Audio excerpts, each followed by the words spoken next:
시청자 여러분, 안녕하십니까? 6월 2일 화요일 JTBC 뉴스 아침엔 시작합니다. 개척교회 모임 등 수도권 종교단체 집회를 통한 코로나19 전파 사례가 늘고 있습니다. 인천과 경기 지역 개척교회 관련 확진자는 목사 16명을 비롯해 최소 28명입니다. 이들은 함께 교회를 돌면서 성경 공부를 하고 예배를 진행했는데 좁은 공간에서 모임을 가지면서도 대부분 마스크 쓰기 등 기본적인 방역 수칙도 지키지 않은 것으로 전해졌습니다. 인하대학교에서 의대 학생들이 온라인 시험에서 집단 부정행위를 해 상벌위원회에서 처분이 내려졌습니다. 함께 문제를 풀거나 SNS 등으로 답을 공유한 91명의 시험을 0점 처리하고 사회봉사를 하도록 했습니다. 문재인 대통령이 어젯밤 도널드 트럼프 미국 대통령과 전화통화를 했습니다. 오는 9월로 예정된 주요 7개국 G7 정상회의에 참석해달라는 트럼프 대통령의 초청에 문 대통령은 기꺼이 응하겠다고 답했습니다. 그러면서 방역과 경제 양면에서 한국이 할 수 있는 역할을 다하겠다고 말했습니다. 두 정상은 선진국 클럽으로 불리는 G7을 12개 나라로 확대하는 방안에 대해서도 논의했습니다. 한명숙 전 국무총리 재판의 증인 가운데 한 명이 당시 검찰에 위증교사가 있었다며 낸 진정에 대해서 서울중앙지검이 조사에 들어갔습니다. 인권감독관이 수사 절차에 문제가 있었는지 들여다볼 예정입니다. 백인 경찰에 의한 흑인 사망 사건으로 촉발된 미국 시위가 일주일째를 맞고 있습니다. 인종차별과 강압적 체포에 항의하는 시위는 약탈과 방화로도 번지고 있습니다. 수도 워싱턴 DC에서도 백악관 바로 앞에서 불길이 치솟는 등 격렬한 시위가 벌어졌습니다. 미네소타와 조지아, 캘리포니아주 등에서 한인 상점 20여 곳이 약탈 등의 피해를 입었습니다. 특히 1992년 4.29 폭동을 겪은 로스앤젤레스의 교민들은 초긴장 상태입니다. 새 앨범으로 돌아온 그룹 트와이스의 다현 씨가 오늘 아침엔에서 날씨를 알려드립니다. 팬들에게 늘 새로운 모습을 보여주고 싶다는 다현 씨의 기상캐스터 변신 잠시 뒤에 전해드리겠습니다.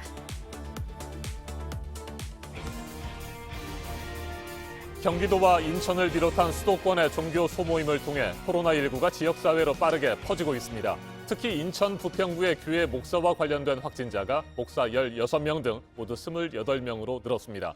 이들 확진자가 다니는 15개 교회는 부천시와 시흥시 등 수도권 곳곳에 분포돼 있어서 추가 감염자가 나올 가능성도 매우 높습니다.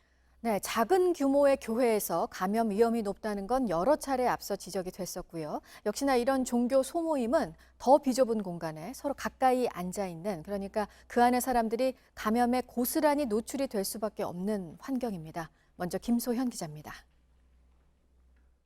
건물 지하에 있는 교회 문 앞에 임시 폐쇄를 알리는 공지문이 붙었습니다.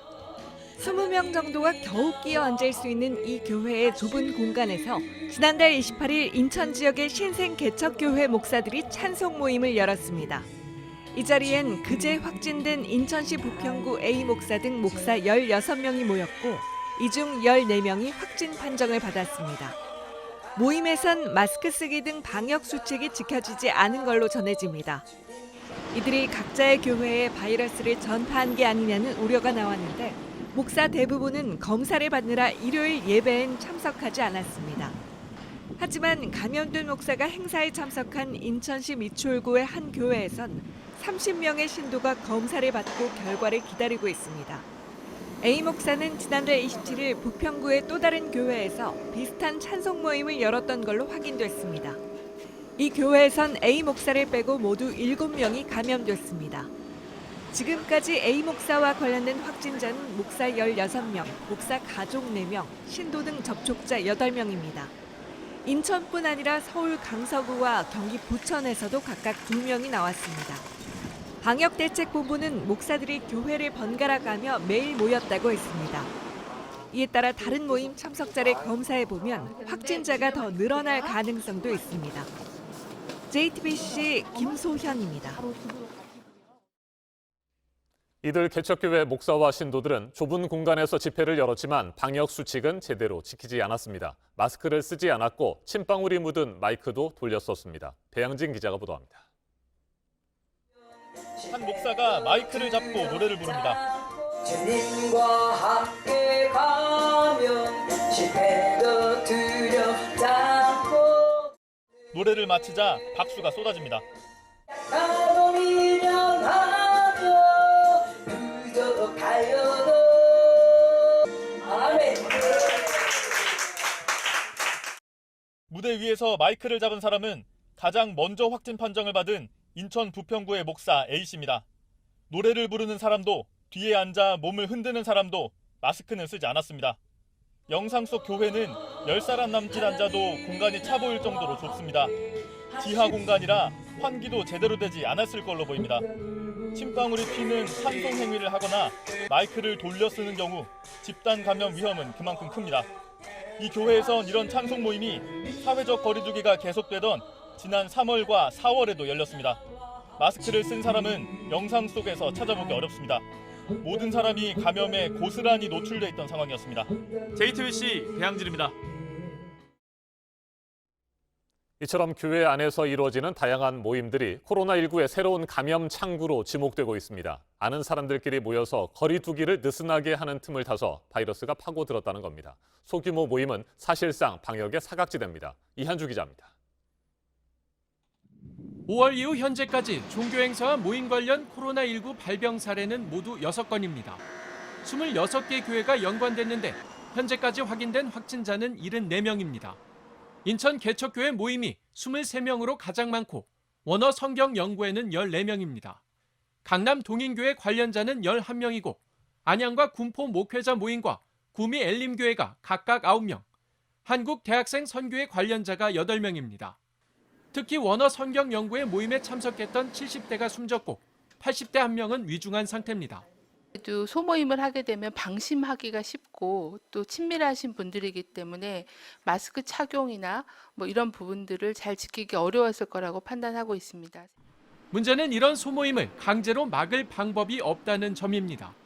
종교시설의 경우 행정명령이 가능하지만 개별적으로 이루어지는 소모임은 사실상 방역의 사각지대입니다. 각각의 모임별 특성에 맞는 방역 수칙을 따로 만드는 것 자체가 현실적으로 좀 어려울 수는 있다라는 판단입니다. 방역 당국은 당분간 종교시설 관련 대면 모임을 최대한 자제해달라고 당부했습니다. JTBC 이한주입니다. 문재인 대통령이 어젯밤 도널드 트럼프 미국 대통령과 전화통화를 했습니다. 오는 9월로 예정된 주요 7개국 G7 정상회의에 참석해달라는 트럼프 대통령의 초청에 문 대통령은 기꺼이 응하겠다고 답했습니다. 그러면서 방역과 경제 양면에서 한국이 할 수 있는 역할을 다하겠다고 말했습니다. 김소영 기자가 보도합니다. 어젯밤 9시 반부터 15분간 진행된 통화는 트럼프 대통령의 요청으로 이뤄졌습니다. 문재인 대통령은 트럼프 대통령의 G7 초청에 기꺼이 응할 것이며 방역과 경제에서 한국의 역할을 다하겠다고 했습니다. 특히 올해 G7이 확대돼 대면 회의로 열리면 포스트 코로나의 이정표가 될 거라고 문 대통령은 말했습니다. 적절한 시기에 성공적 개최가 세계가 정상화됐다는 신호탄이 될 수 있다는 겁니다. 트럼프 대통령은 G7을 11개나 12개 나라로 확대하는 방안에 대해 문 대통령의 생각을 물었습니다. 이에 문 대통령은 G7 확대 필요성에 공감했습니다. 기존에 언급된 한국과 호주, 인도, 러시아뿐 아니라 브라질을 포함하는 문제에 대해서도 두 정상은 의견을 주고받았습니다. 백악관도 두 정상이 올해 하반기 G7 정상회의 소집에 진전을 논의했다고 밝혔습니다. 현지 시간 지난달 30일 트럼프 대통령은 전용기에서 G7을 9월로 미루고 한국 등을 초청하겠다고 말한 바 있습니다. 이에 대해 청와대 관계자는 최근 우리 정부의 전략적 위치 상승에 기인한 걸로 본다고 했습니다. 다만 확대 정상회의체 참여가 미국의 중국 견제에 활용될 수 있다는 지적도 있습니다. 청와대 핵심 관계자는 어제 통화에서 중국에 대한 언급은 없었다고 전했습니다. JTBC 김소현입니다. 한명숙 전 국무총리의 뇌물수수 사건 재판 당시 위증을 하라는 검찰의 회유와 압박이 있었다는 내용의 진정과 관련해 검찰이 조사에 착수했습니다. 서울중앙지검이 해당 진정 사건을 인권감독관에게 배당한 것으로 알려졌습니다. 추미애 법무부 장관은 누구나 납득할 만한 제대로 된 조사가 이루어져야 한다고 강조했습니다. 김태형 기자입니다. 서울중앙지검이 한명숙 전 총리 재판 당시 법정 증인으로 섰던 A씨가 법무부에 제출한 진정 사건을 인권감독관에게 배당한 것으로 알려졌습니다. A씨는 한 전 총리에게 9억 원을 전달했다고 검찰에서 진술했다가 법정에서 이를 번복한 한신건영 전 대표인 고 한만호 씨의 구치소 동료 수감자입니다. 지난 2011년 A씨는 한 전 총리 재판에 증인으로 나와 검찰에게 유리한 진술을 했습니다. 한만호 씨가 구치소에서 검찰 진술이 맞지만 법정에서 뒤엎겠다고 말하는 걸 들었다고 증언했습니다. 그러나 최근 9년 만에 입장을 바꿨습니다. 당시 검찰로부터 위증교사를 받아 거짓으로 한 전 총리와 한 씨에게 불리한 증언을 한 것이라고 주장했습니다. 결국 A씨는 지난 4월 법무부에 검찰이 위증을 교사했다는 내용을 담은 진정을 냈습니다. 지난 5월 한 전 총리 수사팀은 입장문을 내고 A씨를 회유해 거짓 증언을 시킨 사실이 없고 A씨가 수사와 재판 과정에서 자발적으로 진술한 것이라고 반박했습니다. 추미애 법무부 장관은 해당 사건에 대해 철저한 진상조사가 필요하다는 입장을 밝혔습니다. 어제 한 언론과의 인터뷰에서 이번 사건을 단순한 진정으로 가볍게 봐서는 안 된다며 제대로 된 조사가 이루어져야 한다고 강조했습니다. 인권감독관은 당시 수사 절차에 문제가 있었는지 사실관계를 파악할 예정입니다. JTBC 김태형입니다. 백인 경찰에 의한 흑인 사망 사건으로 촉발된 미국 시위가 일주일째를 맞고 있습니다. 인종차별과 강압적 체포에 항의하는 시위는 약탈과 방화로도 번지고 있습니다. 하지만 갈등을 조정하고 문제를 풀어야 할 미국 트럼프 행정부의 지도력은 실종 상태라는 지적이 나옵니다. 40여 개 도시에 야간 통행 금지령이 내려진 가운데 미국 전역에서 시위가 잇따르고 있습니다. 수도 워싱턴 DC에서도 백악관 바로 앞에서 불길이 치솟는 등 격렬한 시위가 벌어졌습니다. 워싱턴을 연결합니다. 임종주 특파원, 지금 백악관 앞에 나가 있는데 뒤쪽으로 시위가 진행되고 있는 것 같습니다. 현재 상황 어떻습니까? 네, 이곳은 백악관 앞 라파옙 공원입니다. 오후 들어 시위대가 계속 모여들고 있습니다. 시위대가 백악관을 향해서 구호를 외치며 시위를 이어가고 있습니다. 밤사이 격렬했던 시위를 말해주듯 주변 건물은 심하게 그을리는 등 훼손돼 있습니다. 이곳 워싱턴 DC는 어제에 이어 오늘도 저녁 7시부터 야간 통행 금지령이 내려져 있지만 시위는 밤늦게까지 이어질 가능성이 커 보입니다. 백악관 비밀 경호국은 누구도 백악관 경계선을 넘을 수 없다고 경고하고 있어서 긴장감이 높아지고 있습니다. 네, 밤사이에도 백악관 주변 건물이 불타는 등 미국 전역에서 시위가 이어졌죠. 네, 그렇습니다. 휴일 오후에 평화롭게 진행되던 이곳 시위는 날이 저물면서 시위대와 경찰의 충돌로 격렬해졌습니다. 경찰은 최루탄을 쏘며 해산에 나섰고 시위대는 유리창을 깨고 불을 질렀습니다. 백악관은 거의 모든 야간 조명을 끄고 반경 1마일 내 접근을 차단했습니다. 지난 금요일 밤 시위 때는 트럼프 대통령이 가족과 함께 지하 벙커로 피신했다고 뉴욕타임스가 보도했습니다. 어제 하루 워싱턴을 비롯해서 40여 개 도시에 야간 통행 금지령이 내려졌지만 시위 확산을 막지는 못했습니다. 백인 경찰에 의한 흑인 사망 사건으로 촉발된 이번 시위로 여러 명이 숨지거나 다치고 지금까지 4,000명 넘게 체포됐습니다. 자, 그런데 트럼프 대통령은 연일 강경한 입장만을 밝히고 있어요. 네, 트럼프 대통령은 오늘 주지사들과의 통화에서 대응이 약하다며 주 방위군을 활용해 지역을 장악해야 한다고 촉구했습니다. 뉴욕타임스와 CNN은 소식통을 인용 이같이 전했는데요. 또 진압하지 않으면 얼간이처럼 비칠 것이라며 시위대를 체포해서 재판에 넘겨야 한다고 말했다고 전했습니다. 트럼프 대통령의 말 직접 들어보겠습니다.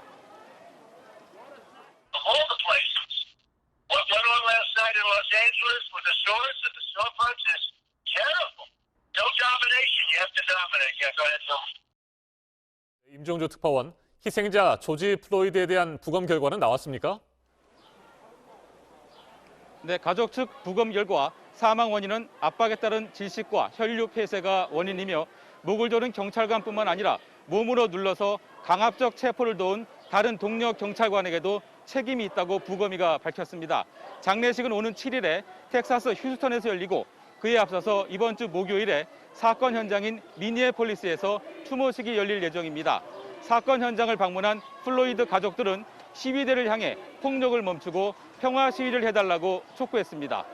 지금까지 워싱턴에서 JTBC 임종주입니다. 이처럼 시위가 격화되면서 우리 교민들의 피해도 잇따르고 있습니다. 미네소타와 조지아, 캘리포니아주 등에서 지금까지 한인 상점 20여 곳이 약탈 등의 피해를 입었습니다. 특히 1992년이죠. 4.29 폭동을 겪은 로스앤젤레스의 교민들은 초긴장 상태입니다. 부소연 특파원이 보도합니다. 나무 판자로 입구를 가리긴 했지만 약탈 흔적은 그대로 남아 있습니다. 불에 탄 업소들도 있습니다. 로스앤젤레스 코리아타운에서 불과 8km 정도밖에 떨어지지 않은 멜로우즈 거리입니다.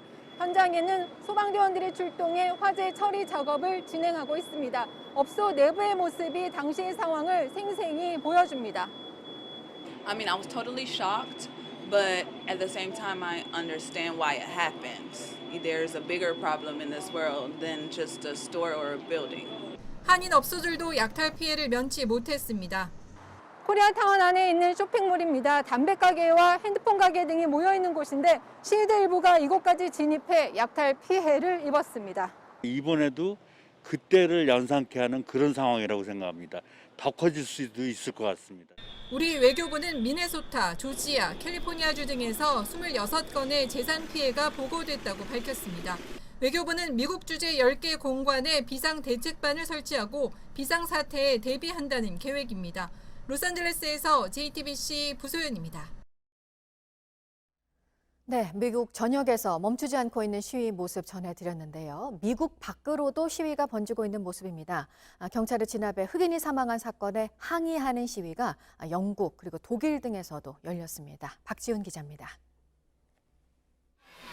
현지 시간 지난달 31일 영국 런던 트러펄가 광장에 모인 수천 명의 시위대, 도로를 점거하고 미국 대사관을 향해서 행진을 시작합니다. 흑인 생명이 중요하다는 편말을 든 시위대가 구호를 외칩니다. Well, racism kills lives every day. Before the pandemic, black people were still dying. So I will stand here to fight for the people that were dying today, that were dying yesterday, 400 years ago. There's no difference. 영국 경찰은 경찰 폭행 등의 혐의로 시위대 중 23명을 체포했습니다. 인종차별에 대한 저항 등 영국 단체들은 페이스북을 통해서 현지 시간 3일 전국적으로 사회적 거리 두기를 통한 시위를 벌이겠다고 밝혔습니다. 독일 베를린 미국 대사관 주변에도 수백 명의 시위대가 모였습니다. 이들은 플로이드에게 정의를 그만 죽여라 등이 적힌 포스터를 들고 구호를 외칩니다. 독일 프로축구팀 보루시아 도르트문트의 제이든 산초 선수. 첫 골을 넣은 뒤 유니폼 상의를 벗습니다. 속옷에는 플로이드에게 정의를 라는 문구가 적혀 있습니다. 같은 팀 아치라프 하키미 선수도 골을 성공시킨 뒤 같은 메시지를 보여주며 저항의 뜻을 전달했습니다. 뉴질랜드 오클랜드에서도 2,000명이 모여 정의가 없으면 평화가 없다는 구호를 외치며 플로이드 사망 항의 시위에 동참했습니다. 덴마크와 스위스에서도 시위가 벌어지는 등 인종차별에 대한 저항은 전 세계로 번지고 있습니다. JTBC 박지윤입니다.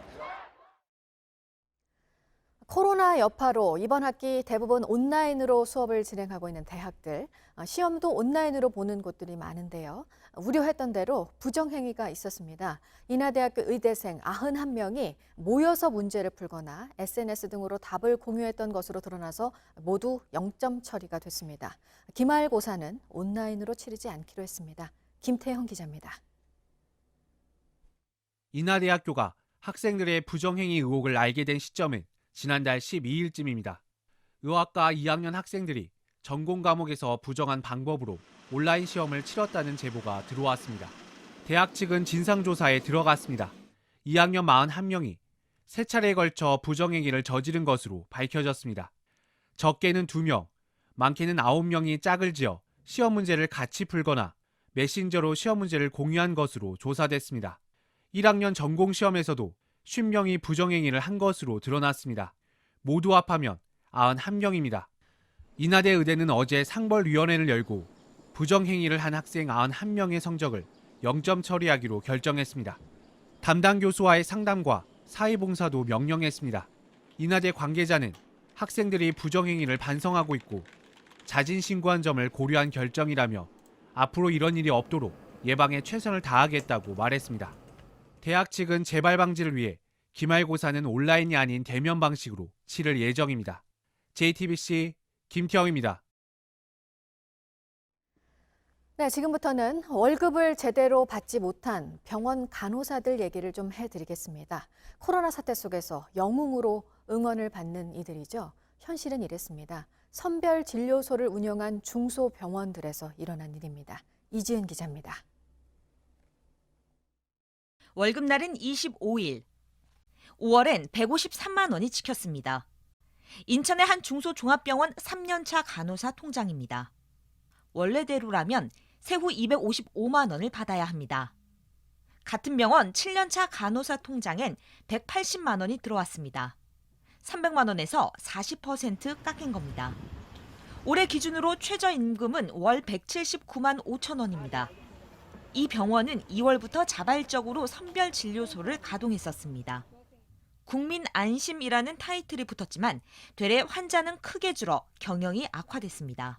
입원 환자도 저희가 85에서 90% 항상 유지하던 것도 60%까지 떨어지고 외래 환자도 그만큼 많이 줄어들고 15억, 17억 정도 됐었던 걸로. 병원 측은 노조와 협의 끝에 지급하지 못한 돈을 6월 중순에 주겠다고 했지만 뾰족한 수는 없습니다. 경기도 시흥의 한 병원도 마찬가지입니다. 3년차 간호사는 세금을 떼지 않은 월급 명세서 기준으로 259만 원을 받았습니다.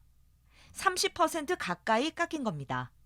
30년차 간호사는 335만 원을 받았습니다. 그 30%는 한 가정을 꾸려가기 위해서는 상당히 큰 금액인데 구조조정의 상황까지도 내몰릴 수 있다라는 게 현장의 위기감이 좀 돌고 있습니다. 일부는 무급휴직을 받아들여야만 했습니다. 보통 직장인들이 3, 4월에 받게 되는 연차 수당은 내년에 받기로 했습니다. 실수령액은 200도 안 되고 그렇게 하니까 밖에서 비춰지는 거는 그런 식으로 비춰지는데 현실은 아닌 거에서 오는 괴리감이라 그래야 될까요? 그럼 배신감이라고 해야 될까요? 최근 대한간호협회가 코로나19 처우 조사를 했습니다. 응답한 간호사 10명 중 7명이 임금 삭감과 강제 휴무 등을 경험했다고 답했습니다. JTBC 이지은입니다. 네, 말씀드린 대로 병원의 환자가 줄고 사정이 어려워지면서 부족한 인력 속에 잠 못 자고 일했던 간호사들의 월급이 깎였습니다.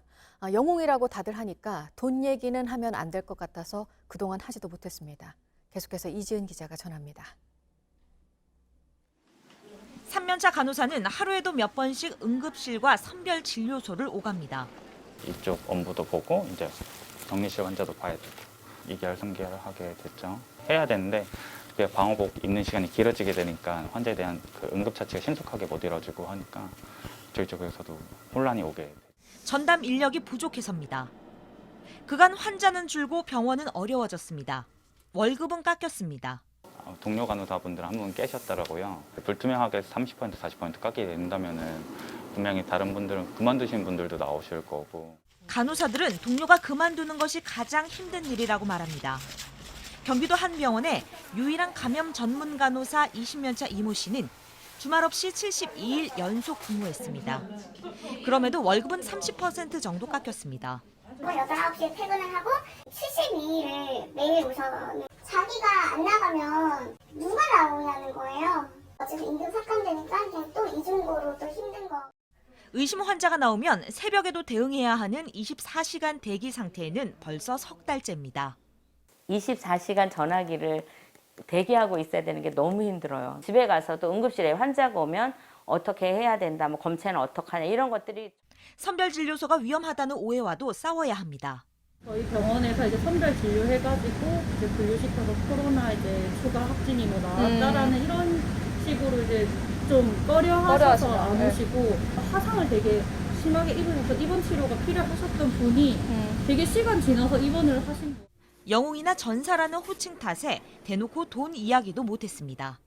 꼭 신데렐라 같은 느낌이기도 한 것 같아요. 화려하고 그런 것도 있지만 실상은 누더기 옷 입고 바닥 닦고 이런 느낌처럼 너무 이제 허덕이는 건데.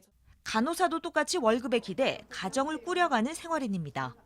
고정적인 지출 금액이 있어가지고 공과금 외에는 카드값을 덜 낸 부분이 있다고. 저 여유 자금이 없는 느낌. 잠을 보러 거의 안 가죠. 그들은 특별 대우를 바라지 않는다고 말합니다. 특별하게 뭘 덜 해달라는 거는 절대 아닌 거고 다 모두가 어렵기 때문에 지탱할 수 있게는 해야 될 것 같아요. 그러니까 인센티브를 바라거나 그런 게 아니라 사람이 살 수는 있게, 장기전을 할 수 있게. JTBC 이지은입니다. 네, 들으신 것처럼 이들의 말은 힘들었으니까 뭘 더 해달라는 게 아니라 생활을 할 수는 있게 해달라는 겁니다. 이 목소리가 받아들여지려면 선별 진료소를 만들고 나서 환자 수가 급격하게 줄어든 병원에 대한 대책도 좀 들여다봐야 할 것 같습니다. 어환희 기자가 보도합니다. 네, 이곳 거제 대우병원은 코로나19가 퍼지기 시작한 지난 1월 말 선별진료소를 만들고 운영해왔습니다. 간호사 등 의료진은 이렇게 공기가 안 통하는 방호복, 고글, 장갑을 끼고 매일 최대 8시간씩 일합니다. 이곳은 공공병원 없는 거제에서 24시간 선별진료소를 운영합니다. 하지만 첫 번째 확진자가 나온 지난 2월 이후 환자 수는 반토막이 났습니다. 환자분들은 아무래도 여기가 확진자가 나온 병원이라고 해서 좀 오시는 거를 두려워하시더라고요. 병원은 5월까지 40억 원 적자를 예상합니다. 일부는 이미 무급 휴직에 들어갔습니다. 선별 진료소를 갖춘 병원은 전국 337곳입니다. 그중 대학병원 등 상급 종합병원을 제외하면 311곳입니다. JTBC가 입수한 자료에 따르면 선별진료소를 설치한 병원의 환자 수는 지난해 대비 급격히 줄었습니다. 병원 규모가 작을수록 타격은 컸습니다. 특히 3월보다 되레 코로나19가 진정되기 시작한 4월에 외래 환자 수는 더 많이 감소했습니다. 그 까다로운 절차 속에서 코로나19에 대한 공포심이 더 커지는 그런 심리적인 요인이 큰 거죠. JTBC 어환입니다. 네, 이탈리아의 코로나 상황이 점점 나아지고 있다는 소식 최근에 전해드렸었죠. 관광 명소들도 다시 문을 열기 시작했습니다. 보도국 연결해서 이 소식 알아보도록 하겠습니다. 당버들 기자, 콜로세움도 문을 열었습니다. 운영을 하긴 해도 예전처럼은 아닌 거죠? 네, 고대 로마 제국의 원형 경기장인 콜로세움이 현지 시간 1일 문을 열었습니다. 지난 3월 폐쇄된 지 84일 만입니다. 당분간은 입장객을 코로나19 이전의 10분의 1 수준으로 제한해 최대 1,600명 정도가 관람하게 됩니다. 이탈리아 문화재 당국 관계자는 재개장을 하면서 희망과 평화, 재탄생의 신호이길 바란다는 소감을 밝혔습니다. 콜로세움뿐 아니라 바티칸 박물관도 다시 문을 열었는데요. 하루 평균 확진자가 석 달 만에 가장 적은 178명을 기록하는 등 이 상황이 호전된 데에 따른 겁니다. 이탈리아는 세계에서 6번째로 확진자가 많고 사망자도 미국, 영국에 이어 3번째로 많은 곳입니다. 네, 그리고 이 아프리카 콩고 민주공화국이요. 지금 감염병 유행이 코로나뿐만이 아닙니다. 홍역과도 싸우고 있고 또 에볼라 환자까지 나오고 있다고요. 예, 거브러여수스 세계보건기구 사무총장은 트위터에 민주콩고 에콰테르주 은반다카에 가까운 북쪽 지역에서 사망자 4명을 포함한 6명의 에볼라 환자가 발생했다고 밝혔습니다. 에볼라는 치사율이 90%에 달하는 치명적인 바이러스입니다. 앞서 2018년 8월 에볼라가 발병한 이 나라 동부 지역에서만 최소 2,200명이 숨졌습니다. 민주콩고는 에볼라뿐 아니라 코로나19와 홍역으로도 몸살을 앓고 있습니다. 코로나19 누적 확진자는 3,200명에 달하고 홍역 사망자는 6,000명이 넘습니다. 끝으로 우리나라 코로나19 관련 소식입니다. 부천시에 이어 고양시의 쿠팡 물류센터에서도 지난달 27일 확진자가 발생해서 걱정이 많았습니다. 고양시는 센터 내 전체 직원 등 1,600명을 검사해 전원 음성 판정을 받았다고 밝혔습니다. 이 밖에 새로운 소식은 8시 이후에 다시 연결해서 전해드리겠습니다. 지금까지 아침 엔직은 JTBC 강버들입니다. 이번에는 오늘 아침 체크해봐야 할 뉴스들을 분야별로 살펴보겠습니다. 먼저 정치 분야입니다. 김종인 미래통합당 비상대책위원장이 당 사무총장의 김선동 전 의원을 임명했습니다. 당 조직과 재정을 총괄하는 사무총장의 원외 인사를 임명한 것은 이례적입니다. 현역 의원 중심의 당 운영 기조에서 탈피하려는 김 위원장의 의지가 반영된 것으로 해석됩니다. 더불어민주당 박광원 의원이 21대 국회 1호 법안의 주인공이 됐습니다. 어제 국회 의안 접수센터 업무가 시작되자마자 가장 먼저 사회적 가치법을 제출했습니다. 공공기관이 비용 절감이나 효율성보다는 인권 보호와 안전한 노동 등 사회적 가치를 우선시하도록 하는 내용을 담고 있습니다. 정의당 의원들이 21대 국회 첫 공식 일정으로 국회 청소 노동자들과 함께 점심 식사를 했습니다. 지난 17대 국회 때부터 이어져온 정의당의 전통입니다. 이 자리에서 청소 노동자들은 행사를 할 때 250ml짜리 작은 물로 준비하기, 행사가 끝난 뒤 의자 접어놓기, 쓰레기 잘 버리기 등 3가지 요청 사항을 전달했습니다. 올해 우리 경제 성장률을 앞서 2.4%에서 0.1%로 크게 내려잡은 정부. 마이너스 성장은 그래도 막겠다는 의지가 들어간 수치이기도 합니다. 최악의 상황을 배제하지는 않았지만 추경을 포함한 적극적인 재정 정책으로 3분기 이후에는 플러스 성장으로 갈 수 있을 것으로 봤습니다.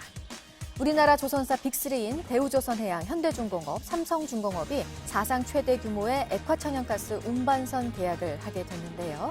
1위 생산국인 카타르의 국영석유 회사와 맺은 계약입니다. 2027년까지 100척이 넘는 선박을 공급하기로 했습니다. 두산중공업에 대한 산업은행과 수출입은행의 추가 지원이 결정이 됐습니다. 1조 2천억 원을 더 지원합니다. 경영 정상화 방안이 확정된 두산중공업은 이에 따라 자산 매각 등을 통해 3조 원 이상을 확보하겠다는 계획을 최대한 신속하게 추진하겠다는 입장을 냈습니다. 계속해서 사회 분야 뉴스입니다. 경찰이 텔레그램 박사방 운영자 조주빈의 공범인 20대 A씨에 대해 구속영장을 신청했습니다.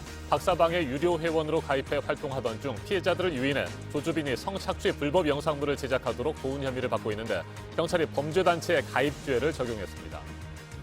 지난달 말 전남 진도에서 동료를 살해한 스리랑카 국적의 20대 남성이 어제 강원도 철원에서 월북을 시도하다가 붙잡혔습니다. 육군 모 사단의 민통선 초소 인근에서 울타리를 넘어가려다 발각됐는데 북한을 거쳐 중국으로 가려고 했다고 진술했습니다. 군 당국이 이 남성을 경찰에 넘겼습니다. 경기도에 거주하던 70대 여성이 비브리오 폐혈증으로 목숨을 잃었습니다. 올해 들어 첫 번째 사망자입니다. 평소 부정맥 등 지병이 있었던 것으로 알려졌습니다. 보건당국은 바닷물 온도가 18도 이상 올라가는 여름철에는 반드시 어패류를 익혀서 먹으라고 당부했습니다. 코로나 팬데믹은 세계적 유행으로 드라이브 스루는 승차 진료로 우리말로 풀었을 것을 문체부와 국립국어원이 얘기를 했었습니다. 엔데믹에 대한 우리말도 제시를 했는데요. 감염병 주기적 유행입니다. 정부와 언론 등에서 주도적으로 쉬운 말을 쓰도록 홍보를 한다는 계획입니다. 그룹 방탄소년단의 뮤직비디오가 처음으로 유튜브 조회수 10억 건을 넘겼습니다. DNA 뮤직비디오로 공개된 지 2년 8개월 만에 기록을 세웠습니다. 터키 구단과 계약이 만료된 배구 여자 김연경 선수 어디로 갈지가 지금 초미의 관심사죠. 국내 복귀를 고려하고 있다고 하는데요. 2005년에 입단해서 국내 프로 무대에 데뷔를 했던 흥국생명과 협상이 이뤄질 가능성이 큰 것으로 전해졌습니다. 네, 미국의 시위가 번지면서 교민들의 피해 소식도 잇따라 전해지고 있는데요. 미국 내 10개 공간의 비상대책반을 꾸린 외교부가 오늘 공관장들과 긴급 화상회의를 합니다. 피해 상황을 파악하고 대응책을 논의할 예정입니다. 일본에 대해서 우리 정부가 수출 규제를 풀 것을 촉구하면서 지난달 말까지 입장을 밝히라고 통보를 했었는데요. 일본의 성의 있는 답은 없었던 것으로 전해졌습니다. 오늘 이와 관련해서 정부가 입장을 발표할 예정입니다. 오거돈 전 부산시장 영장 심사가 오늘 열립니다. 업무 시간 집무실에서 부하 직원을 성추행한 혐의를 받고 있습니다. 청구된 영장에는 강제 추행 혐의가 적용이 됐습니다. 분야별 뉴스들 체크해드렸습니다. 날씨도 체크해드립니다. 오늘은 오전부터 중부지방에 비가 내리겠습니다. 내일 새벽까지 5에서 20mm의 비가 예상됩니다. 남부지방은 더운 날씨가 이어지겠는데요. 전주 29도, 대구 30도로 30도 안팎으로 기온이 오르면서 덥겠습니다. 미세먼지는 전국이 좋음에서 보통 수준으로 깨끗하겠습니다. 현재 기온은 서울 15도, 대전과 광주 15도, 부산 18도로 어제보다 2도에서 5도가량 낮겠습니다. 낮 최고 기온은 서울 22도로 수도권은 어제보다 2도에서 3도가량 낮겠습니다. 대전 28도, 광주 29도, 대구 30도로 충청도와 남부지방은 어제보다 비슷하거나 조금 높겠습니다.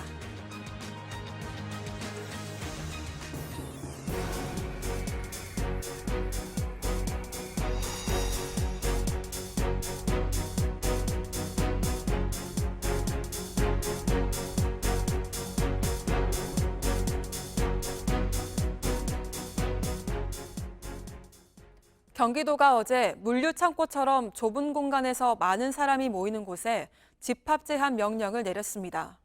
콜센터와 장례식장, 결혼식장이 포함됐습니다. 이런 곳들은 방역 지침을 지켜야만 문을 열 수 있습니다. 고승혁 기자입니다. 경기도가 어제 사람들이 많이 모이는 다중이용 시설에 대해 집합 제한 명령을 내렸습니다. 물류창고와 콜센터, 장례식장, 결혼식장 등이 대상 시설입니다. 어제부터 오는 14일까지 2주간 유지됩니다. 명령이 떨어진 시설은 손소독제를 둬야 하고 출입하는 사람들의 체온을 재야 합니다. 또 시설 안에서 사람들이 1~2m 이상 떨어져 앉을 수 있게 자리를 띄워놔야 합니다. 주기적으로 환기도 해줘야 합니다. 이렇게 방역 수칙을 잘 지키면 문을 여는 데는 아무런 문제가 없습니다. 경기도는 방역 수칙을 어긴 시설은 곧바로 집합을 금지시킬 계획입니다. 고발과 구상권 청구까지도 검토할 방침입니다. 교회에서 집단 감염이 발생한 인천시도 시내 모든 종교시설에 대해 집합 제한 명령을 내릴지 검토 중입니다. JTBC 고승혁입니다. 어젯밤 10시 20분쯤 충북 옥천군 장계교에서 승용차 한 대가 다리 아래 대청호로 추락했습니다. 차에 타고 있던 50대에서 60대 여성 5명 중 2명이 스스로 탈출해 119에 신고했는데 이미 심정지 상태에서 구조된 나머지 3명은 병원으로 옮겨졌지만 결국 숨졌습니다. 이들은 종교 행사에 참여한 뒤에 귀가하던 중이었던 것으로 전해졌습니다. 경찰은 정확한 사고 경위를 조사하고 있습니다. 어제 오후 6시 20분쯤 충북 제천에 있는 폐기물 처리 공장에서 불이 났습니다. 직원들이 퇴근한 뒤에 불이 나서 인명 피해는 없었지만 공장 내부에 폐비닐이 많아서 진화 작업이 쉽지 않았습니다. 밤 10시쯤 큰 불길은 잡혔고 소방당국은 잔불 정리를 마치는 대로 화재 원인과 피해 규모를 조사할 예정입니다. 길고양이에게 사냥용 화살을 쏜 40대 남성이 집행유예를 선고받았습니다. 이 남성은 지난해 5월 전북 군산시 자택 마당에서 고양이에게 큰 동물을 잡을 때 쓰는 수렵용 화살을 쐈습니다. 돌아다니는 게 신경 쓰여 쫓으려 했다는 이유입니다. 고양이는 머리를 다친 채 돌아다니다가 구조돼서 치료를 받았지만 왼쪽 눈을 잃었습니다. 법원은 죄질이 좋지 않다면서도 형사처벌을 받은 전력이 없다며 징역 1년에 집행유예 2년을 선고하고 사회봉사 160시간을 명령했습니다.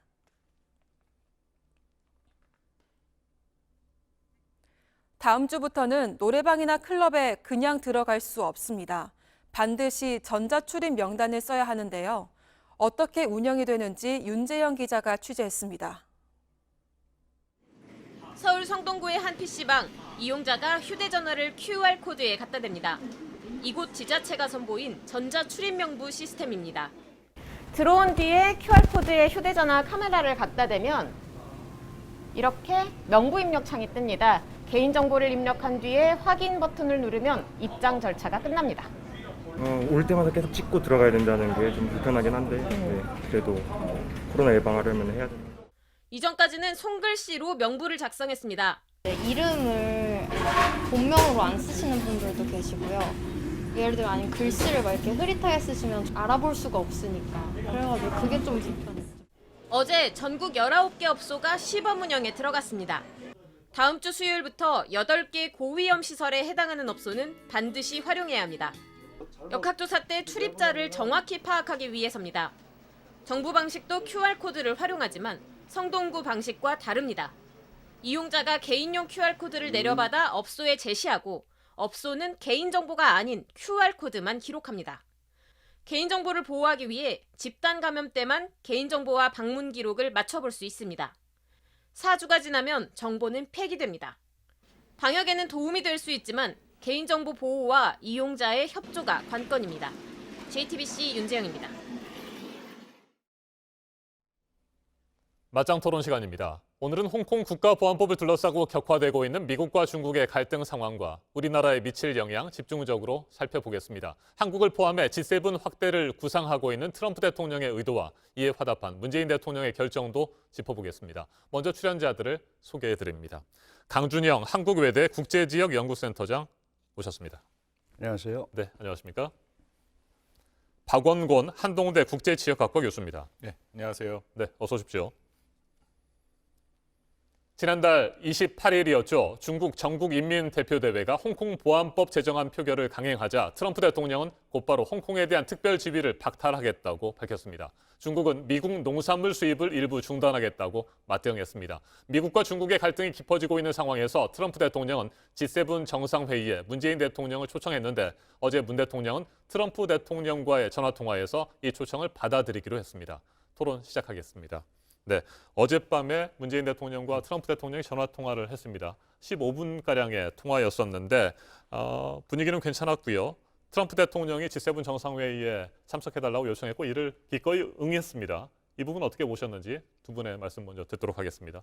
교수님. 네, 당연히 정상 간의 전화 통화에서 한 거니까 뭐 저는 잘한 답이었다고 생각을 합니다. 근데 이제 전체적으로 보면 이게 지금 이제 트럼프 주도의 새 판짜기 이제 이런 성격이 있기 때문에 우리가 너무 그 중국을 배제하고 가는데 우리가 이렇게 갔다가 무슨 큰 문제가 생기는 것 아니에요. 이제 이렇게 생각하는 시각이 많은데요. 그것보다는 어쨌든 지금 새로운 형태의 판을 짜려고 그러고 한국이 그 중에 굉장히 중요한 국가의 하나로 이제 인식이 됐고 그래서 이제 이렇게 참여 요청을 받은 거거든요. 그러니까 이거를 G7이 뭐 G11이 된다, G12가 된다 이런 개념으로 접근을 하지 말고 일단 새로운 그림을 그리는데 한국이 일정한 어떤 역할이나 이런 게 할 수 있다면 한국으로서는 국익 차원에서 나쁜 게 하나도 없죠. 일단 지켜보면서 봐야지 너무 이게 새로운 판을 짜서 뭐 중국 문제에 커다란 부담이 되고 그거는 그 다음 문제라고 생각을 합니다. 일단은 그런 의미에서 큰 틀에서는 저는 뭐 큰 문제는 없다 이렇게 생각을 합니다. 네. 미국과 중국의 갈등이 계속되고 있는 상황이기 때문에 뭐 우리로서는 중국도 신경을 써야 되잖아요. 그렇기 때문에 문재인 대통령이 고심이 좀 깊었지 않겠느냐 뭐 이런 분석들도 나오는데. 네, 당연히 고심이 있었을 겁니다. 그러나 이게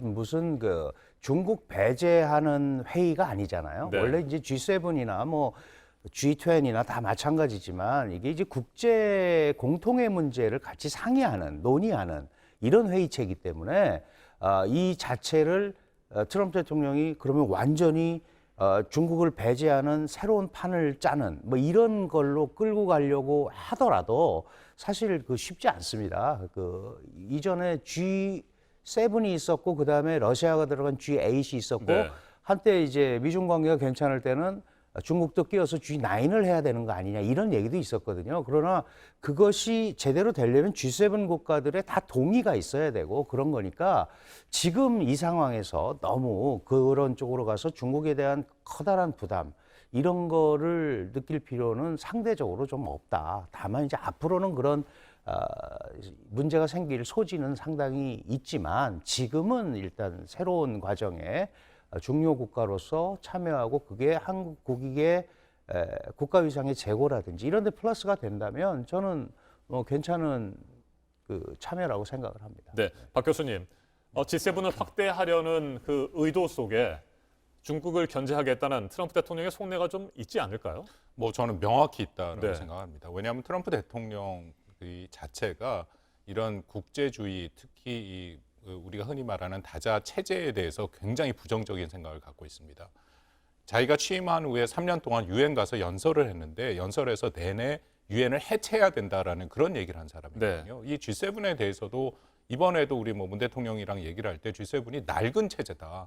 현재 상황을 반영하지 못하고 있다. 이제 그런 얘기를 하고 있고 이전에도 G7이나 이런 다재 체제에 대해서 굉장히 부정적인 입장을 보이면서 뭐 중간에 나온 적도 있고요. 그런 모습들을 본다면 이번에 이 회의의 목표는 아주 명확한 것이죠. 이것은 이미 그 백악관 전략공보본부장이 얘기를 했었습니다. 뭐라고 얘기했냐면 이번 회의의 핵심 주제가 정상회담에서 중국의 미래에 대해서 논의를 하겠다.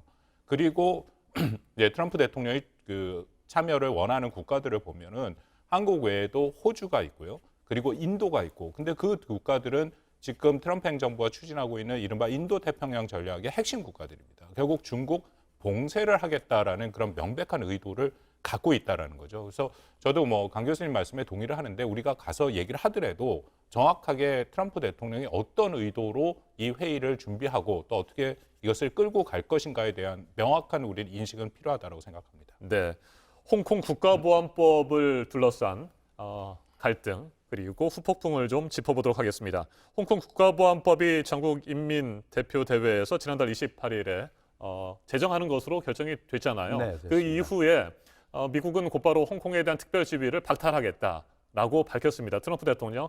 뭐 그 이후에 이제 계속해서 이제 절차들이 진행이 될 텐데 중국이 조금 뭐 잠잠한가 싶었는데 오늘 새벽에 들어온 소식들을 살펴보면 국영 농산물 업체 미국의 대두와 돼지고기 등 농산물 수입을 일부 중단할 것을 지시했다고 합니다. 이제 본격적으로 중국도 맞대응을 하는 모양입니다. 그 아무것도 안 하고 있을 수는 없죠. 물론 지금 이제 트럼프 대통령의 그 홍콩 특별지위 박탈 그리고 거기에 관해서 구체적으로 어떠한 걸 어떻게 하겠다는 건 나오지는 않은 상태입니다. 그러나 계속 압박을 하고 있고 지금 그 미중 간에는 지난 1월 15일에 1차 무역 협상이 타결이 됐고 대부분의 내용은 이제 중국이 미국의 농산물 에너지를 구매하는 겁니다. 그러니까 이렇게 계속 트럼프 대통령의 압박이 나오니까 가만히 있을 수는 없는 상황에서 뭔가 자신들도 거기에 대한 대응을 내놓는 거죠. 그게 네. 이제 바로 이 국영 기업들이 그 소위 농산물을 수입하고 이러는 거를 조금 뭐 안 하거나 미루거나 이제 하는 이런 방법으로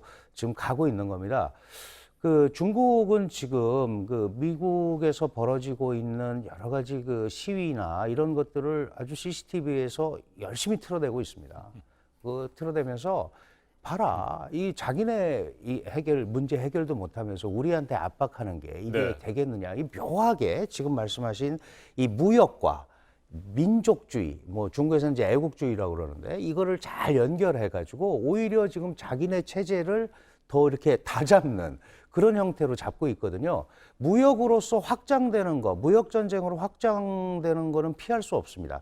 적어도 환율, 그리고 일단 살기 위해서 중국이 인민폐를 평가절하하는 것도 어느 정도 생각을 해야 되거든요. 물론 네. 마냥 할 수는 없어요.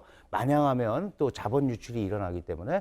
그래서 2단계까지는 일단 서로 줄다리기를 할 건데 지금 중국도 구체적으로 법 제안은 안 했거든요. 상무위원회에서 만들어야 되는데 짝수달에 열리니까 6월 달에도 할 수는 있고 8월에도 할 수 있고 아마 보면서 수위 조절을 조금 할 것 같다. 그리고 이 예가 전혀 없는 게 아니고 마카오도 특별행정구인데요. 네. 2009년에 이 마카오 보안법을 제정한 경험이 있습니다. 그래서 왜 이게 홍콩 이 문제를 마카오 아무 문제 없지 않냐 10년 전에 했는데 이렇게 또 얘기를 하면서 이거를 묘하게 그쪽으로 이렇게 연결해가는 그런 전략을 중국은 가지고 있습니다. 네, 박 교수님, 미국이 실제로 홍콩에 대한 특별 지위를 박탈하게 될 경우 홍콩 현지에 진출해 있는 미국 기업들도 막대한 피해를 입지 않겠습니까? 그렇습니다. 홍콩에 지금 1,300개의 미국 기업이 진출해 있고요. 8만 5천 명의 미국인이 일을 하고 있죠. 그렇기 때문에 당연히 미국한테 저도 적지 않은 그런 충격이 될 것입니다. 근데 충격으로 놓고 보면은 중국의 충격이 굉장히 크죠. 그러니까 지금 미중 간의 갈등을 보면 트럼프 행정부가 하는 이른바 중국 대륙의 상당 부분은 미국도 피해를 보게 돼 있습니다. 근데 그럼에도 하겠다라는 것이 미국의 분명한 입장이거든요. 그래서 이제 우리가 흔히 말하는 탈동조화를 지금 얘기를 하고 있는데 경제적으로 확실하게 중국의 부상을 억제하면서 미국의 피해가 있어도 그만큼을 감수하겠다라고 얘기를 하고 있습니다.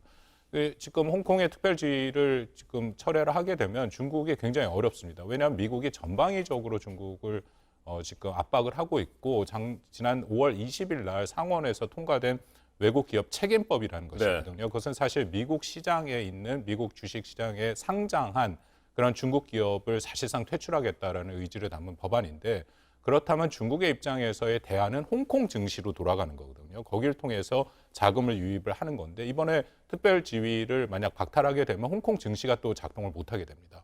그렇다면 이것은 중국 기업한테 적지 않은 타격이 될 수 있거든요. 근데 말씀하신 것처럼 미국도 타격이 있지만 더 큰 타격은 중국한테 가기 때문에 저는 뭐 추진할 가능성이 크다라고 생각합니다. 네, 홍콩이 특별 지위를 잃게 되면 홍콩을 중개무역 기지로 활용을 했던 우리나라도 수출에 큰 타격을 받지 않겠느냐 이런 우려 실제로 나오고 있습니다. 네, 당연히 그렇습니다. 지금 특히 우리 주력 상품 제품이라고 할 수 있는 반도체 같은 경우는 이게 인도 시기가 굉장히 중요하잖아요. 그다음에 관리도 중요하기 때문에 거의 70%, 80%가 홍콩을 거쳐서 이제 반도체가 수출이 됩니다. 근데 그 과정이 일단 좀 어려워지게 되고요. 특히 화장품 같은 거, 유통기한이 있는 이런 제품들도 홍콩을 거쳐서 가지 않으면 이제 약간 불편한 거죠. 우리가 네. 이게 제대로 전달이 될까, 위생 관리가 될까. 그만큼 홍콩은 법인세율도 낮고 물류와 금융의 허브로서 기능을 하고 세계 4대 시장입니다. 이런 거를 우리가 못 쓰게 되는 거죠. 네. 못 쓰게 되는 건데 중국은 지금 내부적으로는 홍콩의 경제적 지위가 있지만 이전보다는 훨씬 약하다. 그러니까 이거를 선전이라는 데하고 상하이 이쪽 지역으로 좀 끌어들여서 해보겠다라는 생각을 단순하게 하고 있는 것 같아요. 그런데 많은 해외 기업들은 여전히 선전이나 상하이는 아직 믿을 만하지 못하다라고 얘기를 하고 있기 때문에 아마 중국이 상당한 타격을 입을 수밖에 없고 우리 기업들도 거기에 따라서 굉장히 어려워지게 돼 있는데 한 가지만 좀 첨언을 드리면 예를 들어서 지금 무역 갈등 특히 무역 제재 반도체의 자금력을 높이려고 미국이 얘기하면서 소위 비메모리 분야의 반도체, 화웨이 같은 시스템 반도체를 제재한단 말이죠. 그게 잘 안 풀리면 메모리 반도체로 올 수도 있습니다. 그럼 메모리 반도체가 우리가 삼성이나 SK 하이닉스가 전 세계의 70% 이상을 장악을 하고 있는데 그 잘못하면 그쪽으로 불똥이 튈 수도 있다. 이런 생각, 꼭 홍콩 문제 아니더라도 그런 미중 간의 이 상황에서 우리가 굉장히 좀 그 생각을 전략적으로 잘해야 되는 그런 아주 중요한 시기입니다. 네, 홍콩이 아시아의 금융 허브로서, 금융 허브 기지로서의 역할을 잃게 되는 것을 미국은 바라고 있을까요? 미국도 바라지는 않죠. 네. 근데 그 가장 큰 목적이 결국 중국을 압박하기 위한 것이고 그렇다면은 또 작년 11월에 미국에서 통과된 홍콩 인권법이라는 것이 있습니다. 그 인권법의 내용을 보면 매년 홍콩 자치의 수준을 확인을 해서 그것이 제재로 이행이 안 될 경우에 홍콩의 지금 특별지휘를 포함해서 또 관련 인사들을 제재하게 돼 있거든요. 미 의회에 지금 폼페이오 장관이 얼마 전에 보고를 했는데 이번에 홍콩 자치가 완전히 훼손됐다. 그렇다면 그 법에 따라서 특별지휘를 훼손, 물론 그 최종적인 결정은 트럼프 대통령이 결정하게 돼 있습니다. 그 방향으로 가는 건데요. 제가 말씀드린 것처럼 이 허브의 위치를 잃게 되면 미국을 비롯해서 미국도 사실 홍콩을 통해서 중국 시장에 접근을 하는 것도 있고 그런 부분이 있음에도 불구하고 이것을 큰 그림으로 지금 트럼프 대통령은 중국의 부상을 완전히 억제하겠다라는 그런 생각을 갖고 있기 때문에 그런 어려움에도 불구하고 이것은 진행이 될 가능성이 매우 높다라고 생각합니다. 네. 그렇다면 우리로서는 미국과 중국의 갈등에 휘말리지 않고 우리의 국익을 지킬 수 있는 아주 정교한 외교 전략이 필요해 보입니다. 어떻게 해야 될까요, 교수님? 네, 뭐 이 참 어려운 문제고 늘 겪는 문제인데 지금 어쨌든 트럼프 대통령이 칼을 빼들은 건 분명합니다. 그리고 글로벌 공급망을 그 타격을 입히기 위해서 뭐 경제 번영 네트워크 이 얘기를 하다가 지금 또 최근에는 국제 질서를 다시 만드는 G7이 뭐 낡은 체제다. 이걸 G11으로 해야 되는데 이렇게까지 이제 전방위 공세를 합니다. 그 한국은 기본적으로 안보는 미국에 의존하고 뭐 경제는 중국에 의존한다 이런 이제 안미 경중이라는 표현을 많이 썼는데 이게 그런 이분법적 사고를 가지고 이 접근하면 굉장히 어려운 그 공간이 좀 좁아지는 거죠. 그렇다고 아무 대책 없이 기존의 틀을 깨는 것도 굉장히 위험한 일이거든요. 그래서 명분과 실리와 이런 것들을 계산하면서 이게 또 내부적으로 굉장히 복합적입니다. 여기에 대한민국은 미중 간의 갈등 플러스 북한 문제가 있습니다. 지금 북한이 뭐 고도의 격동 상태를 유지하겠다, 핵무기를 쏠 수 있는 상태를 유지하겠다, 이렇게까지 지금 가 있는 상황이니까 이 역학관계를 잘 고려해서 예를 들어서 명분을 강조할 땐 강조하고 실리를 강조할 땐 강조하는 목소리를 분명하게 내줘야 되고 이런 것들이 중국과 미국에게 정확하게 전달이 되는 소통 과정이 계속 필요하다. 예를 들어서 가만히 있으면 양쪽으로부터 다 의심을 받는 이럴 수도 있거든요. 이 문제는 이렇다라고 얘기를 하면서 설득하는 과정들을 통한 어떤 정교한 전략들, 전술 이런 것들이 나오도록 굉장히 애를 써야 된다 그런 생각입니다. 네, 박 교수님께서는 우리의 필요한 전략 뭐라고 보세요? 일단 미중 갈등을 우리가 정확히 파악을 해야 된다라고 생각이 됩니다. 강 교수님 말씀대로 우리는 미국이나 중국이나 중에 일방을 선택할 수 없죠. 둘 다와 좋은 관계를 유지해야 되는 건 분명한 전제고요. 또 하나는 이 미중 갈등이 단기간 내에 끝나지 않습니다. 그리고 최소한 뭐 한 세대 30년간 지속이 될 수 있고 또 하나는 미중 갈등으로 해서 일방이 일방한테 이기는 형태가 안 됩니다. 이미 그런 단계는 넘어섰거든요. 그런 전제로 놓고 본다면 앞으로 한국에 대해서 미국과 중국의 압박은 더욱더 강해질 수밖에 없고 그렇다면 저는 우리가 원칙을 갖고 대응할 필요가 있다. 그것은 한국의 번영과 안보를 갖고 온 원칙들이죠. 예를 들어서 시장 경제 그리고 자유무역 아주 대표적인 원칙 아닙니까? 거기에 대해 개방된 세계화, 법치주의에 기반한 다자주의 그리고 마지막으로 가장 중요한 자유민주주의. 이제 그런 원칙을 갖고 미국과 중국이 얘기를 해올 때 우리가 대응할 필요가 있다. 저는 이것이 뭐 너무 명분만 갖고 얘기하는 거 아니라 근데 아직은 미국과 중국이 지금 명분 싸움을 하고 있습니다. 지난 5월 21일 날 미국이 발표한 대중국 전략 접근 보고서를 보더라도 중국이 잘못을 했다. 무조건 비판하는 것이 아니라 그 명분과 원칙과 규범에 중국이 지금 위반하고 있다. 그 얘기를 하고 있거든요. 그렇기 때문에 우리도 그런 원칙을 갖고 미국과 중국의 그런 요구에 대해서 대응을 한다면, 그것도 중요한 것은 선제적으로 우리가 대응을 한다면 이것은 뭐 어렵긴 하겠지만 그래도 돌파해 나갈 수 있다고 생각합니다. 알겠습니다. 홍콩 국가보안법을 둘러싸고 격화되고 있는 미국과 중국의 갈등 상황, 그리고 그 사이에 낀 우리의 대응 전략까지 살펴봤습니다. 맞짱 토론 여기에서 마무리하도록 하겠습니다. 강준영 한국외대 국제지역연구센터장, 박원곤 한동대 국제지역학과 교수와 함께했습니다. 토론 잘 들었습니다. 감사합니다. 고맙습니다. 감사합니다.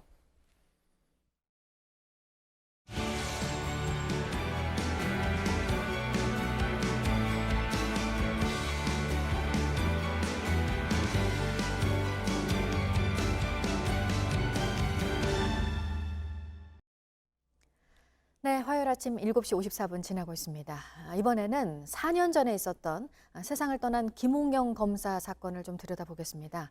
상사가 폭행과 폭언을 했었다는 게 감찰을 통해 드러났는데 더 자세한 내용이 담겼을 것으로 보이는 감찰 기록을 검찰이 유족들에게 내놓지를 않고 있습니다.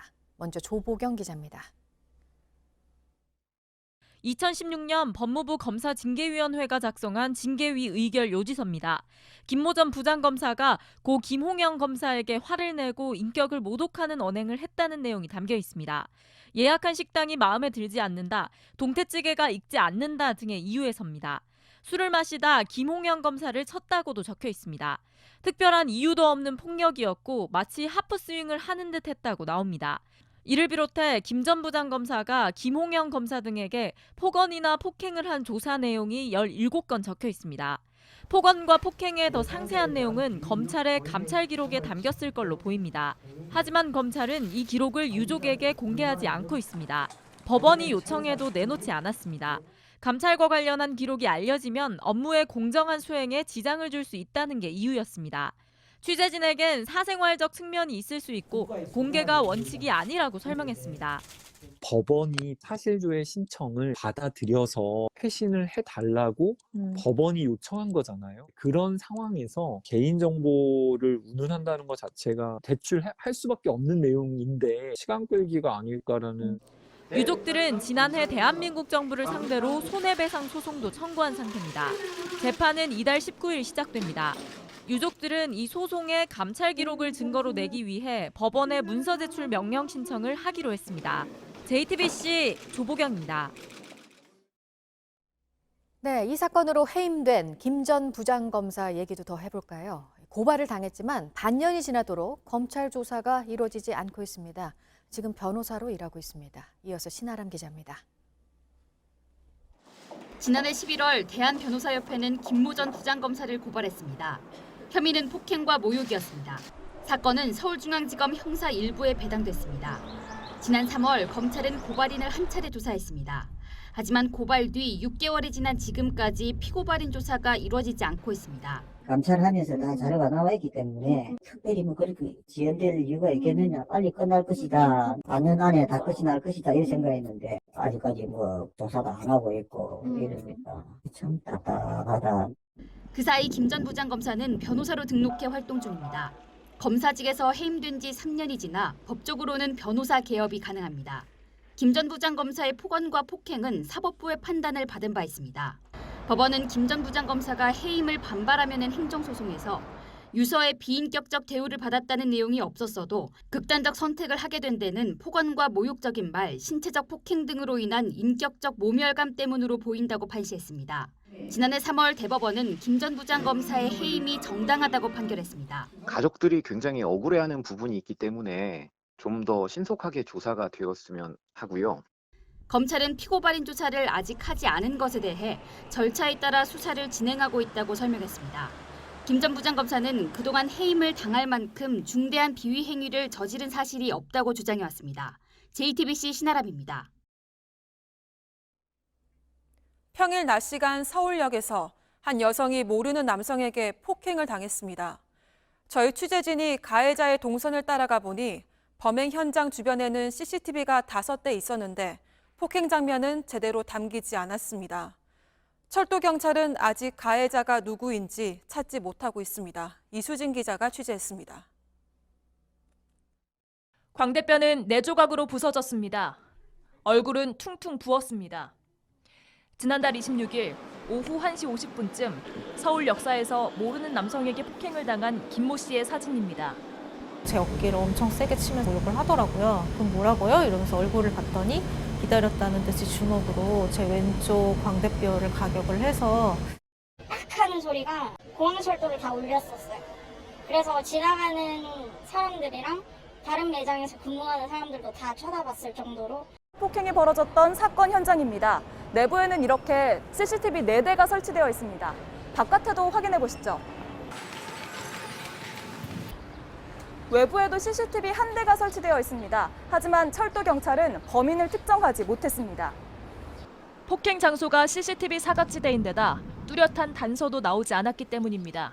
정말 많은 유동인구가 다니고 우리나라에서 가장 큰 역인데 서울역 15번 출구 쪽이거든요. 그래서 거기에 사각지대가 있다는 거는 피해자는 고통을 호소했습니다. 뭐 밤마다 스트레스 받고 가슴이 너무 두근거려서 트라우마에 시달리면서 잠을 못 잘 정도로 지금 굉장히 힘든 상황이고요. JTBC 이수진입니다.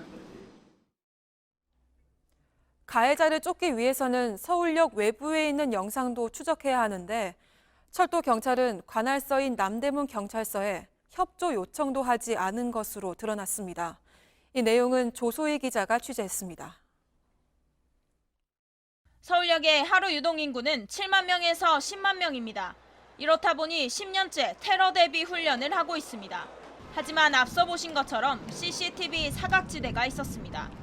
가해자를 추적하려면 서울역 외부 CCTV 추적이 필수입니다. 가해자는 서울역 15번 출구로 나갔습니다. 이곳은 코레일 본사와 국립극단이 보이는 곳으로 두 곳 모두 출입구에 CCTV를 가지고 있었습니다. 하지만 경찰은 CCTV 자료를 요청하지 않았습니다. 저희한테 요청 온 적이 없대요. 당일에 CCTV 확인을 했고 가져간 건 오늘 가져갔다 그러네요. 특히 가해자가 서울역 바깥으로 나갔기 때문에 관할 경찰의 수사 협조가 필수적입니다. 하지만 철도 경찰의 요청은 없었습니다. 사건 그게 우리한테 접수가 안 되면 우리 수사를 못 해요. 일단 접수가 철도 경찰이 들어갔고 만약 그쪽에서 우리한테 공지 요청이 왔으면 가능한데 철도 경찰은 CCTV 영상을 달라는 피해자의 요청도 받아들이지 않았습니다. CCTV도 없는데 저 여자가 거짓말을 하는지 어떻게 아느냐. 그냥 참담한 심정을 느낄 뿐이고. JTBC 조소입니다.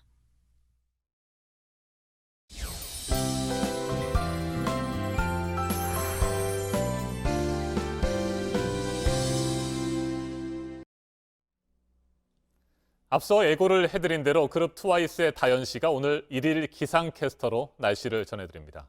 어서 오세요. 안녕하세요. 네, 새벽 일찍 나오셔서 기상캐스터 교육도 받으셨고 연습도 하셨잖아요. 네. 지금 어때요? 좀 떨리나요? 지금 굉장히 많이 떨립니다. 네, 그동안 워낙 큰 무대에 많이 서셨기 때문에 오늘 생방송 날씨도 아주 잘 전해드릴 것 같습니다. 네. 자, 파이팅 하시고요. 화이팅. 네, 자, 첫 번째 날씨 키워드부터 볼까요? 네, 오늘 서울 등 중부 지방에서 오전부터 비가 내리겠습니다. 내일 새벽까지 최대 20mm의 비가 예상되는데요. 잊지 말고 우산 꼭 준비하셔야겠습니다. 네, 중부 지방에는 비가 예상되고요. 남부 지방은 어떻습니까? 네, 남부 지방은 완연한 여름 날씨를 보이겠습니다. 대구 지역은 30도까지 올라 덥겠는데요. 가벼운 옷차림으로 간편하게 출근하셔도 좋겠네요. 네, 세 번째 키워드는 미세먼지죠? 네, 오늘은 미세먼지 없는 깨끗한 하늘을 보실 수 있겠습니다. 전국의 미세먼지는 좋음이나 보통 수준을 보이겠습니다. 네, 오늘 중부지방에는 비가 내리고 남부지방은 더운데 공기질은 뭐 전국적으로 깨끗하군요. 네, 네, 낮 기온 살펴봐야 되죠?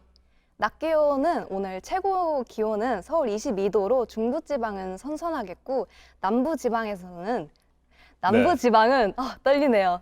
전주 29도, 대구 30도 등으로 덥겠습니다. 네, 지금까지 잘 하셨고요. 이제 뭐 거의 다 왔습니다. 네, 끝으로 주간 날씨 살펴볼까요? 네, 목요일에 서울 등 수도권에 비가 오겠고요. 이후에 기온이 계속 올라 일요일에는 서울이 30도까지 오르겠습니다. 요즘 날씨가 덥기 때문에 마스크 쓰기가 점점 힘들어지고 있는데요. 불편하시더라도 마스크 착용 잊지 마시고 건강 잘 챙기시길 바랍니다. 지금까지 트와이스 다현이 전해드리는 아침엔 기상 정보였습니다. 네, 수요일과 목요일에 비가 좀 내리고 금, 토, 일은 해가 뜨고 맑은 날씨가 예상이 되는 상황입니다. 오늘 다현 씨가 일일 기상캐스터로 시청자 여러분에게 날씨를 자세하게 전해드렸습니다. 이대로 보내드리면 너무 아쉬울 것 같습니다. 잠시 후에 자리로 모셔서 좀 더 이야기를 나눠보도록 하겠습니다. 시간 괜찮으시죠? 네. 네, 잠시 후에 다시 뵙겠습니다. 네.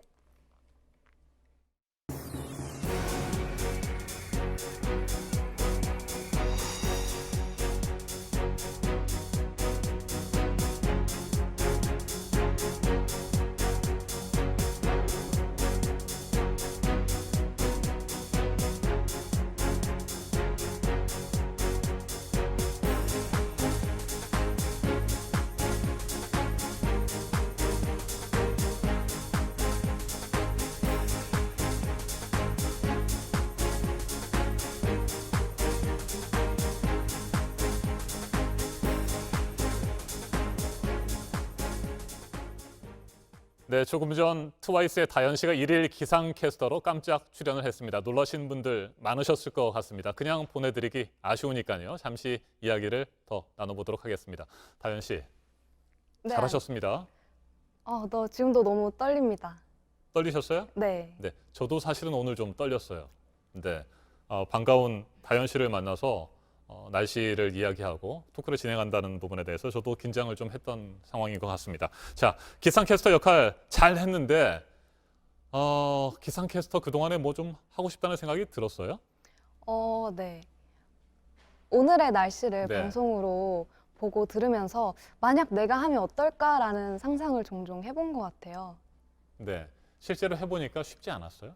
네, 지금까지 많은 생방송을 해봤지만 뉴스 생방송은 처음이라 굉장히 많이 떨렸습니다. 네, 자, 다현 씨, 트와이스에서 포지션이 래퍼시잖아요.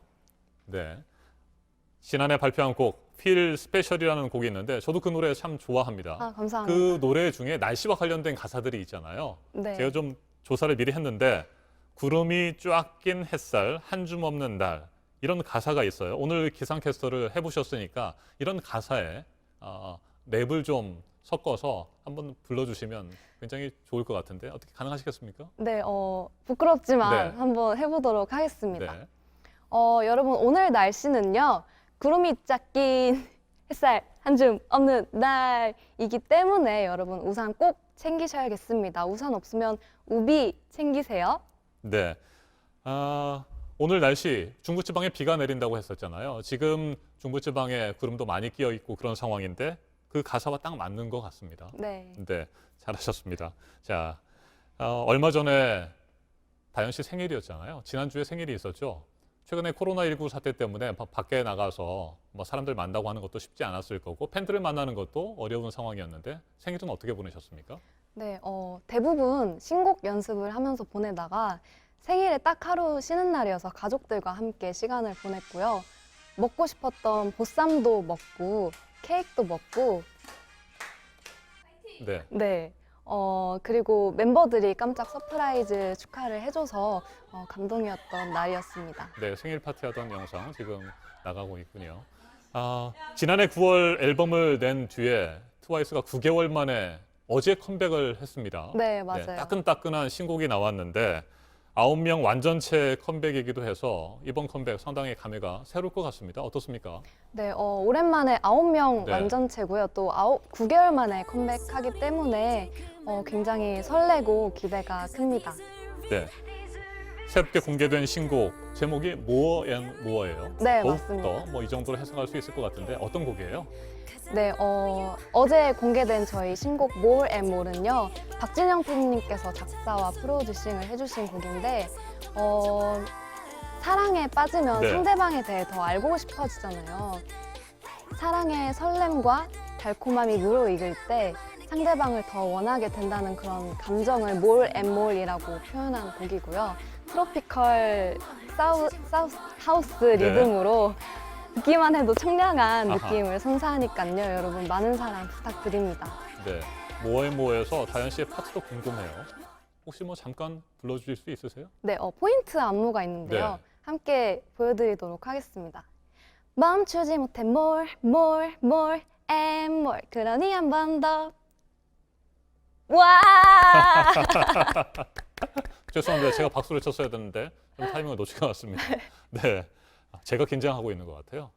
저도 사실 너무 긴장됩니다. 네, 지금 잘하고 계시는데. 자, 코로나 상황을 잠시 얘기를 좀 해볼게요. 코로나19 사태 때문에 그동안에 제대로 활동을 못한 부분도 좀 있을 것 같아요.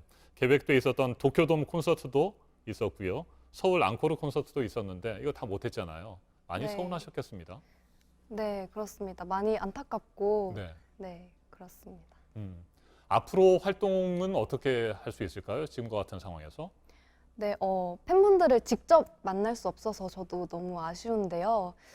활동 기간 동안 팬분들과 어떻게 소통할까에 대해서는 저도 그렇고 회사 직원분들도 많이 고민을 했는데 SNS 컨텐츠 그리고 리얼리티 컨텐츠 등 다양하게 준비했으니까 함께 즐겨주셨으면 좋겠습니다. 네, 기상캐스터도 준비를 하셔서 오늘 하셨고요.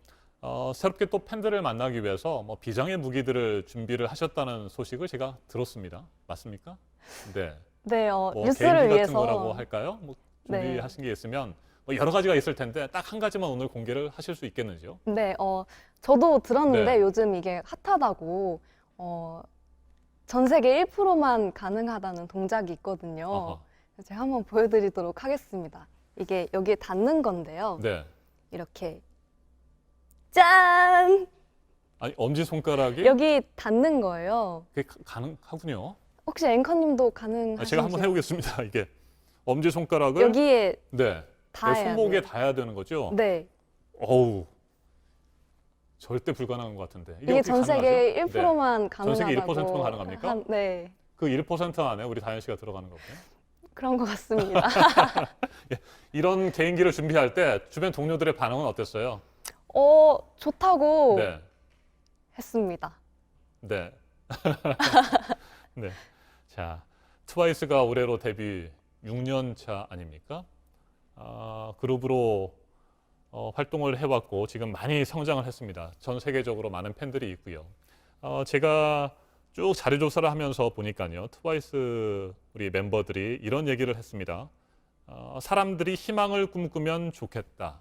팬들에게 이런 메시지를 그동안에 전달을 해왔었는데 다현 씨는 어떤 때 가장 행복하다고 느끼시는지요? 저는 트와이스 다현이기 때문에 트와이스로서 활동하는 게 가장 행복한 것 같아요. 무대를 하고 콘서트를 하고 또 팬분들을 만날 때 눈에 보이지는 않지만 무한한 에너지가 전달된다는 느낌을 받거든요.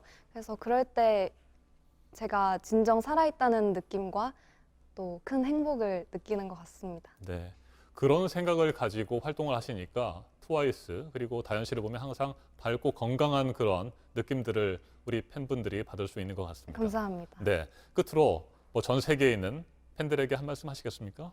네, 지금 아직도 실감이 나지 않는데요. 네. 제가 뉴스에 나왔다는 게 우선 저희 팬분들이 많이 좋아해 주셨으면 좋겠고요.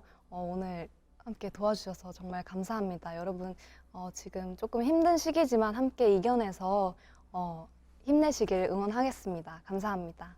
네, 유쾌하고 즐거운 밝은 이야기들 오늘 많이 나눌 수 있어서 좋았습니다. 오늘 날씨가 조금 흐리긴 한데 덕분에 많은 분들의 기분도 상쾌해지고 좋아졌으리라고 믿어 의심치 않습니다. 오늘 수고 많으셨고요. 앞으로도 다현 씨 멋진 활동 계속 기대하고 지켜보겠습니다. 네, 감사합니다. 감사합니다. 코로나19의 영향으로 수출이 석 달 연속 줄었습니다. 하지만 이 같은 상황에서도 우리 수출에 버팀목이 되는 제품들이 있습니다. 반도체와 컴퓨터, 그리고 코로나19 진단 장비와 마스크 같은 방역 제품입니다. 해외 빗장이 잠기자 화상회의로 바이어와 소통하면서 계약을 따내는 업체도 있습니다. 송지혜 기자가 보도합니다. 대전의 한 진단 장비 생산업체입니다. 사무실 안쪽까지 수출할 코로나19 진단 키트가 쌓여 있습니다. 지금 한 40여 개 국가에 수출이 됐고요. 지금 이제 문의 들어와가지고 수출 진행 중인 것들이 한 70여 국가 됩니다. 출고량이 늘면서 생산 라인을 24시간 돌리고 있습니다. 이처럼 수출이 늘어난 건 코로나19가 확산한 뒤 한국산 방역 제품의 인기가 높아진 덕분입니다. 5월 수출을 보면 방역 제품이 포함된 바이오 헬스, 그리고 재택근무 때문에 수요가 많아진 컴퓨터, 반도체 등이 늘었습니다. 반면 자동차와 석유 제품, 철강 등은 여전히 좋지 않습니다. 이 때문에 지난달 수출은 1년 전보다 23% 줄었습니다. 바뀐 환경에 맞춰 화상회의를 통해 수출 활로를 찾는 업체들도 있습니다. 한 주방기기 생산업체는 식기세척기를 대만에 수출한 뒤 화상회의로 거래처를 관리하고 있습니다.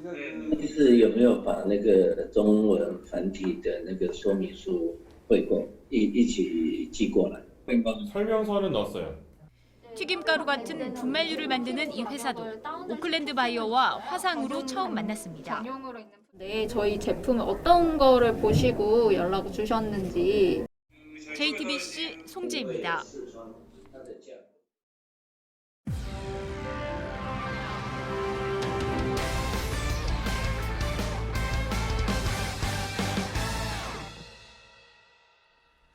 네, 코로나 사태로 인한 경제 위기에 대응하기 위해서 3차 추경은 역대 최대 규모로 예고가 됐고요. 무너진 소비를 살리는 대책, 또 한국판 뉴딜로 일자리를 더 만드는 계획, 이제 추진이 됩니다. 전문가와 짚어보도록 하겠습니다. 정철진 경제평론가 오늘도 나왔습니다. 어서 오세요. 네, 안녕하십니까. 네, 먼저 3차 추경이요. 1조 추경이 11조 7천억 원, 네. 2차가 이제 12조 2천억 원가량이었습니다. 한 해 세 번째 추경안인데 지금 홍남기 부총리가 얘기하는 거 들어보니까 뭐 30조 원을 뛰어넘는 규모가 될 것이다 이렇게 얘기를 하네요. 그렇습니다. 한 해 세 번 추경하는 것도 굉장히 이례적이죠. 네. 거의 3, 40년 만의 일인데 지금 규모도 역대 최대가 될 것이다. 이미 홍남기 경제부총리가 이야기를 했습니다. 그럼 기존의 역대 최대 규모는 얼마였냐? 네. 2009년, 그러니까 2008년 말 세계금융위기 터지고 금융위기 때. 2009년 때가 28조 원 추경이 있었거든요. 그렇다면 28조 원을 뛰어넘는 이제 그런 액수라고 보여지는데 저는 개인적으로는 한 40조 이상이 되지 않을까 이렇게 예상은 하지만 네. 시장에서는 대략적으로 한 35조 원에서 40조 안팎으로 예측은 하고 있습니다. 네. 그러니까 4일에 국회에 제출을 해서 네. 3개월 내에 그러니까 통과하고 나서 네. 75%를 집행하겠다는 계획인 거잖아요. 그런데 기술적으로 좀 문제가 있어요. 어. 현재 추경하는 그러니까 3차 추경이라든가 추경의 규모에 대해서는 여야 큰 대립은 없습니다. 특히 네. 야당 쪽에 김종인 비대위원장도 적극적인 추경을 계속 오히려 권하고 있는데 기술적인 문제는 뭐냐면 네. 원구성입니다. 이제 21대 국회는 출발을 네. 했는데 지금 봐서는 원구성이 역대처럼 그닥 쉽게 만들어질 것 같지는 않거든요. 일단 원구성이 돼야 그다음에 추경을 통과한다 표결을 하게 될 텐데 액수도 상의를 하고 그래서 아마도 그런 기술적인 문제가 있어서 네. 시장에서는 자칫 국회에서 티격태격이 길어지게 될 경우에는 그러네요. 7월 이후까지도 좀 늘어날 수 있는 이 통결에 그런 또 우려도 있습니다. 네. 이게 지금 정부의 하반기 경제정책 방향이에요. 네. 그러니까 긴급재난지원금도 그런 취지가 있었고 그러니까 소비를 살리겠다 네. 이런 계획도 지금 들어가 있는 거잖아요. 그렇죠. 어제 이제 홍남기 경제부총리 기자회견 끝나고 나서 정책 네. 방향 들어보면 이제 시장에서는 한 번 더 긴급재난지원금을 또 한 번 있는 것이 아닌가 이제 그런 어떤 이야기들이 나왔는데 여기에 없다고 대해서 그러던데요. 없다고 이제 선을 네. 확실히 걷고요. 대신에 내수 살리는 이제 또 다른 방식을 제안을 했었는데요. 일종의 이제 여러 가지 내용들이 있습니다. 이것도 한번 전에 나왔던 건데 기존의 소상공인에게 지원했던 거 10조 원 이상 또 고용지원금도 늘리는 그런 대목이 있고 약 한 1,700억 원 정도를 관광이라든가 소비라든가 숙박 쪽에 집중 투입을 하는 이제 일종의 쿠폰 방식도 쓰겠다. 라고 얘기를 했습니다. 이게 뭐냐면은 온라인으로 숙박을 하게 되는 예약 여행자의 하나겠지만 네. 100만 명에게 할인 쿠폰을 제한한다라든가 전통시장과 연계되는 것들을 제한한다든가 이렇게 지금 내수 살리기, 내수 폭발에 일단은 총력을 기하는 그런 내용들이 주를 이뤘습니다. 네.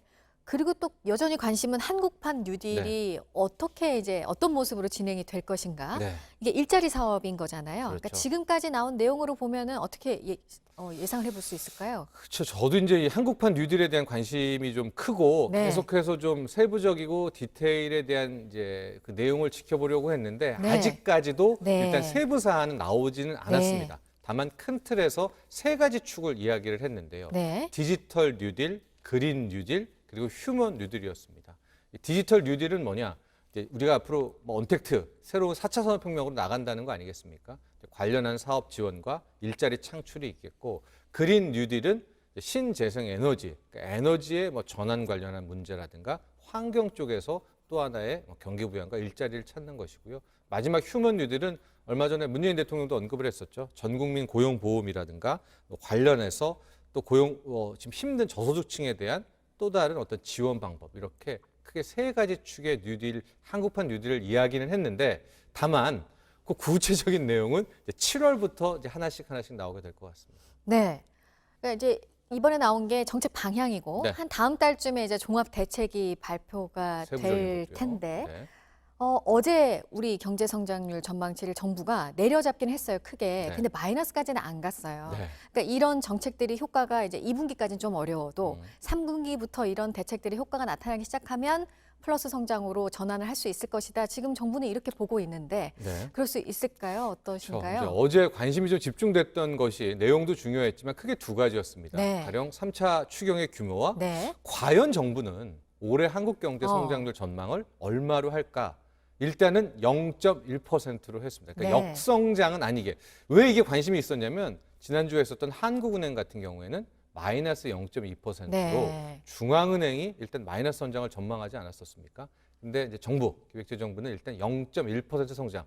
그래서 이제 기자들이 좀 질문이 있었죠. 네. 너무 낙관적으로 보는 것이 아니냐. 근데 그 직전에 KDI 같은 경우에도 0.2%를 전망을 하게 되면서 아마 정부는 이런 거가 있죠. 총력을 다했을 때 우리가 할 수 있다라는 이제 최대 목표치를 좀 제안을 하고 어떤 자신감 같은 안정감을 좀 국민에게 주려는 그런 목적도 있는 거 아니겠습니까? 네. 그래서 일단 정부는 올해 0.1%에 대한 경제 성장률을 전망을 했고요. 다만 지금 뭐 민간 연구기관이든 정부든 한국기관이든 대전제가 있습니다.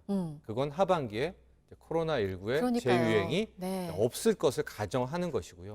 만에 하나 좀 그래서는 안 되겠지만 또 재유행이 있을 경우에는 경제 충격은 또 한 번에 그러니까요. 각오해야 되지 않을까. 네, 제가 그래서 그 질문을 마지막으로 드리려고 했는데 네. 뭐 아까 앞서 짚어본 그 소비를 늘리겠다는 그런 대책 있잖아요. 네. 뭐 관광을 살리겠다, 어디 식당에 더 많이 가게 하겠다. 이런 것도 이 코로나 상황이 길어져 버리면 또 그게 효과를 내지 못하는 대책이 돼버리기 때문에 네. 그게 또 큰 변수가 될 것 같아요. 그렇습니다. 그래서 네. 이번에 나온 정부 정책에도 항상 앞에 K 방역을 기반으로 한 뭐 내수 살리기, K 방역을 기반으로 한 이제 관광 살리기, 뭐 이런 식으로 항상 주안점은 방역에 두고 있고요. 네.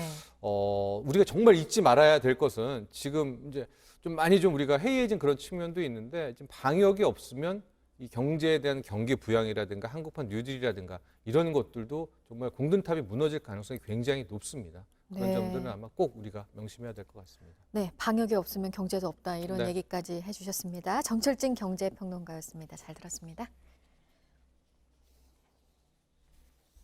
네, 오늘 아침에 들어온 새 소식 좀 더 짚어볼까요? 경찰의 진압 과정에서 흑인이 사망한 사건으로 시작된 미국의 시위가 점점 더 심각해지는 모습입니다.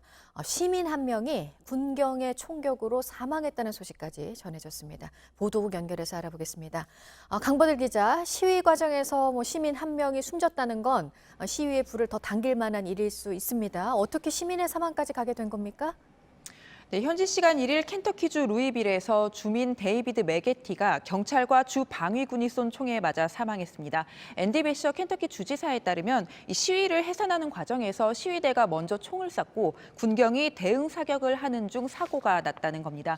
먼저 총을 쏜 사람이 메게티인지는 불분명한데 유족들은 메게티는 시위대가 아니었다며 무고한 시민이 희생됐다고 주장했습니다. 배셔 주지사는 경찰이 착용한 보디캠 영상을 신속히 공개하고 사건을 조사하겠다고 밝혔습니다. 네, 그리고 이제 내일 세 번째로 이제 해당 학년 등교가 진행이 됩니다. 아이들이 이제 또 학교에 가게 되는데 하지만 여전히 많은 곳에서는 온라인 수업을 병행을 하고 있고요. 데이터 요금 관련 조치가 더 연장이 됐네요. 네, 과학기술정보통신부와 교육부는 이동통신 3사와 함께 EBS 등 주요 교육 사이트에 대한 데이터 요금 무과금 조치를 6월 말까지 연장하기로 했습니다. 등교를 시작했어도 학교 밀집도를 낮추기 위해 당분간 원격 수업과 교실 수업이 병행되는 상황을 고려한 겁니다. 정부는 원격 수업을 받는 학생들이 요금 부담을 느끼지 않도록 지난 4월부터 이 같은 조치를 해왔습니다. 저소득층 학생을 대상으로 한 교육 콘텐츠 이용 데이터 요금 지원도 이달부터 중고교생에서 초등학생까지로 확대된다고 하니 이동통신사 고객센터 등을 통해 확인해 보시면 좋겠습니다. 끝으로 홍콩 소식입니다. 1989년 6월 4일 천안문 사태 이후 매년 열리던 희생자 추모 집회가 올해는 열리지 못하게 됐다고 CNN이 보도했습니다. 홍콩 당국은 코로나19를 이유로 집회를 불허했는데 추모 집회가 열리지 않는 건 30년 만에 처음입니다. 중국 정부가 추진 중인 홍콩 보안법이 올해 안에 발효되면 앞으로도 천안문 추모 집회는 홍콩에서 열리기 어려울 것으로 보입니다. 지금까지 아침엔 지금 JTBC 강버들입니다. 오늘 중부지방은 오전부터 비가 오겠지만 남부지방은 30도 안팎의 더위가 이어지겠습니다. 서해 5도에는 최고 40mm, 서울을 포함한 중부지방에도 5에서 20mm의 비가 내리겠습니다. 낮 최고 기온은 서울 22도로 수도권은 어제보다 2도에서 3도가량 낮겠습니다. 대전 28도, 광주 29도, 대구 30도로 충청도와 남부지방은 어제와 비슷하거나 조금 높겠습니다. 아침엔 뉴스워치, 오늘 하루 관심을 가지고 지켜봐야 할, 기억해야 할 뉴스 끝으로 정리해드립니다. 개척교회 모임 등 수도권 종교단체 집회를 통한 코로나19 전파 사례가 늘고 있습니다. 인천과 경기 지역 개척교회 관련 확진자는 목사 16명을 비롯해 최소 28명입니다. 이들은 함께 교회를 돌면서 성경 공부를 하고 예배를 진행했는데 좁은 공간에서 모임을 가지면서도 대부분 마스크 쓰기 등 기본적인 방역 수칙도 지키지 않은 것으로 전해졌습니다. 온라인 시험에서 함께 문제를 풀거나 답을 공유한 인하대학교 의대생 91명의 성적이 0점 처리됐습니다. 우려했던 집단 부정행위가 확인되면서 학교 측은 1학기 기말고사는 대면 평가 방식으로 치르기로 했습니다. 문재인 대통령이 어젯밤 도널드 트럼프 미국 대통령과 전화 통화를 했습니다. 오는 9월로 예정된 주요 7개국 G7 정상회의에 참석해달라는 트럼프 대통령의 초청에 문 대통령은 기꺼이 응하겠다고 답했습니다. 그러면서 방역과 경제 양면에서 한국이 할 수 있는 역할을 다하겠다고 말했습니다. 두 정상은 선진국 클럽으로 불리는 G7을 12개 나라로 확대하는 방안에 대해서도 논의했습니다. 한명숙 전 총리 재판의 증인 가운데 한 명이 당시 검찰에 위증 종용이 있었다며 낸 진정에 대해서 서울중앙지검이 진상 파악에 나섰습니다. 인권감독관이 수사 절차에 문제가 있었는지 조사할 예정입니다. 오늘 전해드릴 소식은 여기까지입니다. 이상으로 JTBC 뉴스 아침엔 화요일 순서 모두 마치겠습니다. 건강한 하루 보내시기 바랍니다. 고맙습니다.